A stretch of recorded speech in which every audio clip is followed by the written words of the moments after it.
Guys हामी अहिले घान्द्रुक पोखराबाट घान्द्रुक आइपुग्यौँ। बुढाबुढी छौँ हामी। अबको हाम्रो यात्रा बेनी। आज असोज 29 गते घान्द्रुकबाट बेनी, 30 गते मुक्तिनाथबाट मार्फा आएर बसेर 31 गते हामी मार्फाबाट पोखरा बस्छौँ। घान्द्रुक र बन्दीपुर एक पहाडको रानी भने तापनि विशेष त्यहाँको गुरुङ कल्चर ड्रेस, घान्द्रुकमा पनि कल्चर ड्रेसहरू प्राय होटलहरूमा पनि पाइरहेको हुन्छ र म्युजियमहरू पनि हुन्छ। यहाँको एउटा सत्य घटना चाहिँ हामी पहिला कलेज पढ्दाखेरि साथीहरू हुन्थ्यो। यहाँको अब लेडिज भनौँ जेन्ट्स भन्यौँ, हामीसँग जिस्किने, हामी उनीहरूसँग जिस्किने गर्थ्यौँ। तर यहाँको कल्चर जोसँग नि आत्मीयता, खुसी हाँसी खुसी हुने, तर हामी चाहिँ त्यसलाई नेगेटिभ सोच्थ्यौँ पहिला कलेज पढ्दा।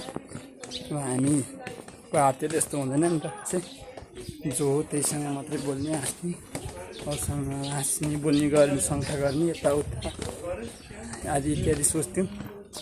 र पछि अब हामी यताको मान्छेहरूसँग साथीत्व बनाउन चाहेनौँ।